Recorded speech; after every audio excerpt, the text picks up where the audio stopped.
लेकिन बात सबसे पहले प्रधानमंत्री नरेंद्र मोदी के लाओस दौरे को लेकर करेंगे।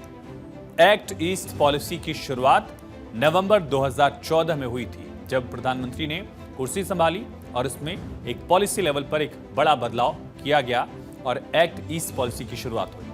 अगले महीने भारत इस एक्ट ईस्ट पॉलिसी का 1 दशक पूरा कर रहा है और इसी पॉलिसी के तहत प्रधानमंत्री नरेंद्र मोदी लाओस में हैं। 2 दिन तक पीएम लाओस में रहेंगे। आसियान और ईस्ट एशिया समिट में शिरकत कर रहे हैं प्रधानमंत्री।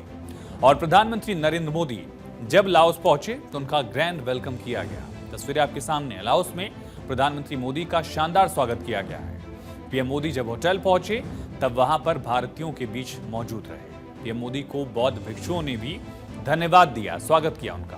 प्रधानमंत्री मोदी ने लाओस की राजधानी वियंतियाने में लाओस की रामायण भी देखी। तस्वीर आपको दिखाते हैं। रामायण का अलग अलग स्वरूप आपने देखा होगा। भारत में भी कंबन रामायण अलग है, बांग्ला रामायण अलग है, जैन रामायण अलग है, अवधी की रामायण यानी कि रामचरितमानस अलग है, रामायण वाल्मीकि रामायण भी अलग है। लेकिन लाओस की रामायण को प्रधानमंत्री नरेंद्र मोदी ने जो देखा तो उसकी एक अलग खासियत है और साउथ ईस्ट एशिया के कुछ और देशों में भी उनकी रामायण की अलग अलग कहानियां हैं। उसी की एक झलक प्रधानमंत्री के इस दौरे के दौरान भी दिखी। पीएम मोदी ने 21वें आसियान भारत शिखर सम्मेलन में शिरकत की और इस दौरान पीएम मोदी ने कहा भी कि हम शांति प्रिय देश हैं, सभी की संप्रभुता का सम्मान करते हैं। साथियों, हम एक दूसरे के पड़ोसी हैं, ग्लोबल साउथ के साथी सदस्य हैं और विश्व में तेज गति से ग्रो करने वाला क्षेत्र है। हम शांतिप्रिय देश हैं, एक दूसरे की राष्ट्रीय अखंडता और संप्रभुता का सम्मान करते हैं और अपने युवाओं के उज्जवल भविष्य के प्रति हम कमिटेड हैं। मेरा मानना है कि 21वीं सदी एशियन सेंचुरी भारत और आसियान देशों की सेंचुरी है। आज जब विश्व के कई हिस्सों में संघर्ष और तनाव की स्थिति है, तब भारत और आसियान की मित्रता, समन्वय, संवाद और सहयोग बहुत ही महत्वपूर्ण है। देश में अभी नवरात्र चल रहे हैं। देश भर में रामलीलाओं का मंचन हो रहा है। पीएम मोदी जब लाओस पहुंचे तो यहां पर उन्होंने लाओ रामायण का मंचन देखा। ये तस्वीरें आप देखिए, कमोवेश आपको कहानी समझ आ जाएगी। बिना डायलॉग समझे भी आप यहां पर अलग अलग किरदार जो हैं उनको देखकर इस पूरे मंचन को समझने की कोशिश कर सकते हैं। प्रधानमंत्री भी यहां पर मौजूद रहे और उन्होंने लाओ रामायण का मंचन देखा।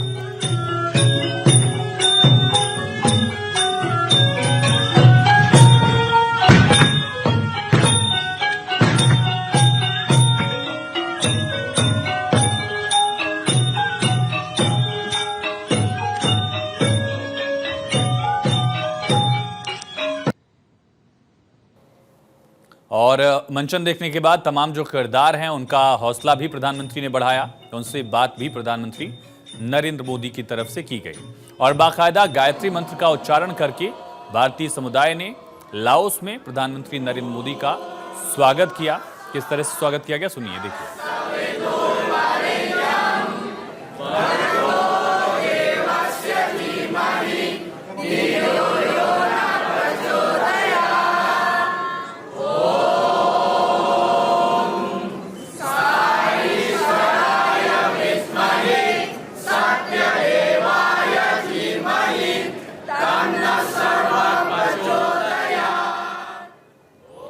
तो ये भारत और लाओस के बीच साझा विरासत है। सदियों पुराने सभ्यता के संबंधों को भी ये दर्शाता है। लाओस पहुंचने के बाद प्रधानमंत्री लुआंग प्रबांग के प्रतिष्ठित और रॉयल थिएटर द्वारा प्रस्तुत लाओ रामायण की प्रस्तुति देखते नजर आए, जिसे फलक फलम या फ्रालक फ्राराम कहा जाता है लोकल भाषा में। मोदी सरकार की एक्ट ईस्ट पॉलिसी के भी 10 साल अगले महीने पूरे हो जाएंगे और इस लिहाज से ये दौरा बेहद अहम है। एक्ट ईस्ट पॉलिसी भारत की डिप्लोमेसी का एक बहुत अहम हिस्सा है, जिसका मकसद दक्षिण पूर्व एशियाई देश यानी साउथ ईस्ट एशियन नेशंस के साथ संबंधों को मजबूत करना है। पीएम मोदी ने नवंबर 2014 में इंडिया आसियान समिट के दौरान ही इस पॉलिसी की घोषणा की थी, इंट्रोड्यूस किया था। इस पॉलिसी को पूर्व प्रधानमंत्री नरसिम्हा राव की लुक ईस्ट पॉलिसी का अपग्रेडेड वर्जन माना जाता है। खुद प्रधानमंत्री ने भी इसका जिक्र किया है। नरसिम्हा राव ने 1992 में लुक ईस्ट पॉलिसी की शुरुआत की थी और नरेंद्र मोदी ने 2014 में आसियान समिट में ही एक्ट ईस्ट पॉलिसी की शुरुआत की, जिसके 10 साल अगले महीने पूरे हो रहे हैं। लाओस अहम क्यों है? लाओस एक छोटा सा देश है। इसकी आबादी कुल अगर देखी जाए तो 1 करोड़ भी नहीं है, यानी 75 लाख के करीब आबादी इस पूरे मुल्क की है। दिल्ली और मुंबई जैसे भारतीय शहरों से भी इसकी आबादी काफी कम है। ऐसे में जानना जरूरी है कि आखिर भारत के लिए ये छोटा सा देश रणनीतिक लिहाज से जरूरी क्यों है, इतना इंपॉर्टेंट क्यों है, और भारत लाओस के संबंध आखिर कैसे रहे हैं और अब कैसे हैं। भारत के लिए इसे प्राथमिकता देना जरूरी क्यों है, ये भी समझिए। दरअसल दक्षिण पूर्व एशिया में एकमात्र लैंडलॉक देश है लाओस, और लाओस की सीमा उत्तर पश्चिम में म्यांमार और चीन जैसे देशों से मिलती भी है।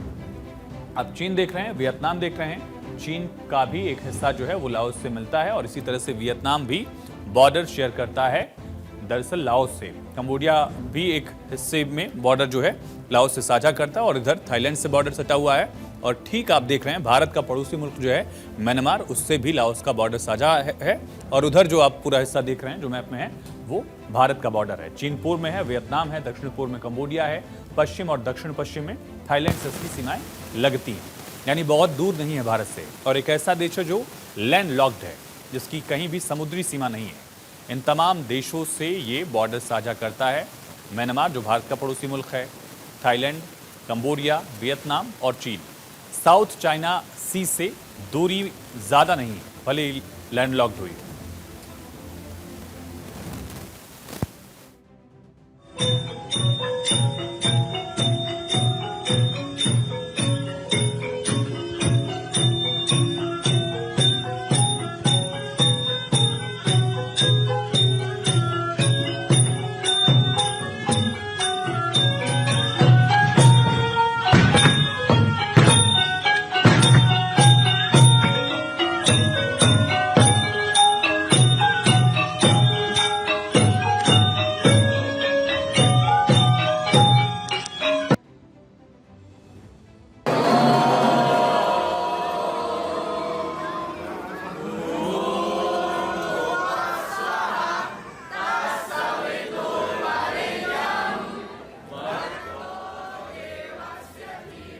तो प्रधानमंत्री नरेंद्र मोदी का यहां किस तरह स्वागत किया गया ये आपने देखा, और इंपॉर्टेंट क्यों है लाओस ये भी आपने समझ लिया। अब चीन और म्यांमार से घिरे होने की वजह से भारत के लिए इस देश की रणनीतिक इंपॉर्टेंस जो है, रणनीतिक अहमियत जो है वो बढ़ जाती है। दरअसल दक्षिण पूर्व एशिया में अपनी भौगोलिक स्थिति के कारण लाओस हमेशा से व्यापारिक नजरिए से भी काफी अहम रहा है, और यही कारण है कि इस पर कभी फ्रांस ने तो कभी जापान ने कब्जा भी जमाया। 1953 में जब लाओस आजाद हुआ, स्वतंत्र देश बना, तब चीन ने भी लाओस में अपने प्रभाव को आजमाना शुरू किया और 1954 में पहले पीएम जवाहरलाल नेहरू ने लाओस का दौरा किया था। यह समझा भारत ने 1950 के दशक के बाद ही कि लाओस इंपॉर्टेंट क्यों है, और तब से ही विदेश दौरे भी प्रधानमंत्रियों के शुरू हुए। 1954 में जवाहरलाल नेहरू ने दौरा किया, 56 में पहले राष्ट्रपति राजेंद्र प्रसाद ने लाओस का दौरा किया, सन 2002 में अटल बिहारी वाजपेयी भी लाओस की आधिकारिक यात्रा पर पहुंचे, और 2004 में मनमोहन सिंह और फिर 2016 में प्रधानमंत्री मोदी लाओस इससे पहले जा चुके हैं। दोनों पीएम आसियान भारत समिट में हिस्सा लेने के लिए लाओस गए थे। रणनीतिक रूप से भारत के लिए लाओस काफी अहम है। साउथ चाइना सी में चीन के बढ़ते दबाव को कंट्रोल करने के लिए अहम है। लैंडलॉक्ड कंट्री है, लेकिन साउथ चाइना सी से दूरी नहीं है। 2008 में भारत ने लाओस में एयरफोर्स अकेडमी खोलने का फैसला भी किया था। सिंचाई और विद्युत परियोजनाओं के लिए भी भारत ने कई बड़े ऐलान किए हैं, और इसको लेकर लगातार बातचीत भी दोनों देशों में होती रही है। चीन हमेशा से ही हिंद महासागर में भारत के पड़ोसी देश मसलन श्रीलंका, मालदीव, बांग्लादेश, म्यांमार, और अगर इसे थोड़ा सा और आगे बढ़ेंगे तो नेपाल जैसे देशों पर भी डोरे डालता रहा है। लिहाजा इसकी काट के लिए पीएम मोदी ने एक्ट ईस्ट पॉलिसी की शुरुआत की थी 2014 में, ताकि चीन की विस्तारवादी नीति पर लगाम लगाई जा सके, और इसकी शुरुआत हुई आसियान समिट के दौरान। 1967 में स्थापित आसियान में कौन कौन से देश सदस्य हैं ये भी समझिए, तभी पता चलेगा कि चीन को कंट्रोल करने के लिए आसियान कितना अहम हो जाता है। वर्ल्ड मैप पर इसको दिखाते हैं कि कौन कौन से देश हैं जो आसियान में आते हैं। आसियान मतलब association for south east Asian Nations. इसमें कौन कौन से देश हैं, पूरा साउथ ईस्ट एशिया का मैप आप देख रहे हैं जिसमें तमाम देश आपको दिख रहे हैं। और लाओस की यात्रा पर प्रधानमंत्री पहुंचे हैं। लाओस से बॉर्डर देश जो हैं उनकी स्थिति समझिए, कंबोडिया है, वियतनाम है, म्यांमार है जो भारत का भी पड़ोसी मुल्क है, थाईलैंड है, मलेशिया है, सिंगापुर है, इंडोनेशिया है और इसके अलावा ब्रुनेई और फिलीपींस भी इसी का हिस्सा है। हाल में प्रधानमंत्री ब्रुनेई भी पहुंचे थे। ये पूरा साउथ ईस्ट एशिया का मैप है। ये तमाम देश ऐसे हैं जो भारत के साझेदार हैं, रणनीतिक लिहाज से भारत के साथ कई मौकों पर रहते हैं और प्रधानमंत्री नरेंद्र मोदी ने भी इन देशों को लेकर योजनाएं बनाई। पॉलिसी लेवल पर जो देखा जाए कि कई बड़ा बदलाव देखा गया और यही वो मुल्क हैं जिनसे चाइना को काफी हद तक कंट्रोल किया जा सकता है, ये भी समझा गया और बहुत पहले समझा गया। इसी वजह से इन देशों को लेकर लगातार आप देखेंगे कि भारत की पॉलिसी में भी इसका रिफ्लेक्शन दिखेगा। पीएम मोदी 21वें आसियान सम्मेलन के साथ साथ 19वें ईस्ट एशिया समिट में भी शिरकत कर रहे हैं। वैसे देखें तो पूरे अक्टूबर महीने में भारत को कूटनीति की पिच पर कई सारे मैच या तो खेलने हैं या फिर खेले जा चुके हैं और सबसे बड़ा मैच है पाकिस्तान के साथ। क्रिकेट वाला मैच नहीं, रणनीति की पिच पर, कूटनीति की पिच पर यह मैच होगा। कई सालों के बाद कोई भारतीय मंत्री पाकिस्तान जाने वाला है। ऐसे में देखें तो पूरा अक्टूबर का जो महीना है भारतीय कूटनीति के लिए बेहद व्यस्त रहने वाला है। आसियान और एशिया शिखर सम्मेलन जो है जिसमें पीएम मोदी शामिल हो रहे हैं, इसके अलावा कुछ देशों के उच्च स्तरीय डेलीगेशन भी भारत भी आएंगे। इसमें अहम क्या है, इस्लामाबाद में एससीओ की बैठक, शंघाई कोऑपरेशन संगठन की बैठक 15-16 अक्टूबर को बैठक होगी जिसमें 9 साल बाद कोई भारतीय विदेश मंत्री पाकिस्तान जाएगा। इससे पहले सुषमा स्वराज पाकिस्तान गई थी, अब विदेश मंत्री एस जयशंकर पाकिस्तान जाएंगे और कई बार कह भी चुके हैं कि आतंकवाद के लिए पाकिस्तान को नतीजे भुगतने होंगे। कुछ दिन पहले यूएन में उन्होंने कहा था पाकिस्तान अपने कर्मों का फल भुगत रहा है। एससीओ मीटिंग में विदेश मंत्री के जाने के ऐलान के बाद जयशंकर ने यह भी कहा, मैं केवल सम्मेलन में शिरकत करने जा रहा हूं, कोई बायलैटरल टॉक नहीं होगी, ये उन्होंने स्पष्ट किया था। और देखना होगा कि समिट के बाद दोनों देशों के रिश्तों में बदलाव क्या आता है। और एससीओ शिखर सम्मेलन के बाद ब्रिक्स सम्मेलन भी है। ये सम्मेलन भी अक्टूबर महीने में ही है, यानी पूरा अक्टूबर महीना जो है कूटनीति के हिसाब से सुपरहिट महीना है। भारत के लिए चैलेंजेस भी हैं और उसको लेकर भारत लगातार कोशिश भी कर रहा है। रूस में 16वां ब्रिक्स शिखर सम्मेलन होगा और रूस के कजान में 22 से 24 अक्टूबर तक ब्रिक्स सम्मेलन का आयोजन होना है। पीएम मोदी हर साल भारत के डेलीगेशन का नेतृत्व करते हैं। 2016-2021 में भारत ब्रिक्स शिखर सम्मेलन का मेजबान देश भी रह चुका है और मोदी के इस शिखर सम्मेलन में शामिल होने की संभावना भी है। हो सकता है कि पीएम कजान जाएं और इंडियन डेलीगेशन को वहां लीड करें, जैसा कि कई बार वो करते रहे हैं। और इस सम्मेलन के साथ कई देशों के राष्ट्राध्यक्ष भी भारत आ चुके हैं, कुछ आने वाले हैं। अक्टूबर के आखिरी हफ्ते में ओलाफ शोल्ज जो जर्मन चांसलर हैं वो दिल्ली आएंगे, भारत आएंगे। 7वें भारत जर्मनी अंतर सरकारी परामर्श में शिरकत करेंगे। ओलाफ शोल्ज की तीसरी भारत यात्रा होगी। इससे पहले फरवरी 2023, सितंबर 2023 में भी जर्मन चांसलर शोल्ज भारत आ चुके हैं। ये तो हुई आने वालों की बात, यानी जो राष्ट्राध्यक्ष आएंगे उनकी बात ही होगी। अब आपको उन राष्ट्राध्यक्षों के बारे में बताते हैं जो अक्टूबर महीने में दिल्ली आ चुके हैं, जो दिल्ली में प्रधानमंत्री नरेंद्र मोदी के साथ बायलैटरल मीटिंग्स कर चुके हैं। इनमें भी कई बड़े नाम हैं। मोइजू आए थे अभी हाल में, 4 दिवसीय दौरे पर थे। मालदीव के राष्ट्रपति इंडिया आउट अभियान चलाने वाले मोइजू ने भारत से गुहार लगाई है। मोइजू ने भारतीयों से मालदीव आने की गुहार लगाई है।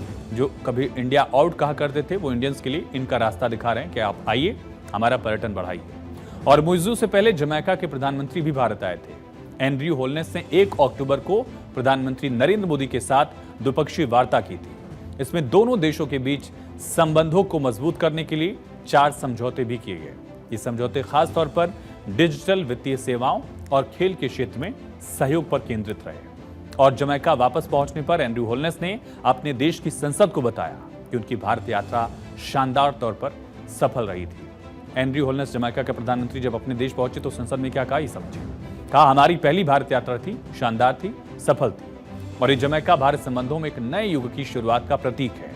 दुनिया की सबसे तेजी से बढ़ती अर्थव्यवस्थाओं में से एक और वैश्विक मंच पर एक नेता के रूप में भारत जमैका को अपार अवसर प्रदान करता है। संसद में कह रहे हूं, प्रधानमंत्री वहां की। इस यात्रा ने आने वाले सालों में हमारी साझेदारी को गहरा करने और हमारे सहयोग को मजबूत करने के द्वार खोले हैं, रास्ते खोले हैं। ये होलनेस ने जमैका की संसद में कहा। बतौर प्रधानमंत्री उन्होंने जब अपनी पार्लियामेंट को संबोधित किया, देश को संबोधित किया, तब इस दौरे की कामयाबी का जिक्र किया और बताया कि भारत जमैका के लिए इंपॉर्टेंट क्यों है।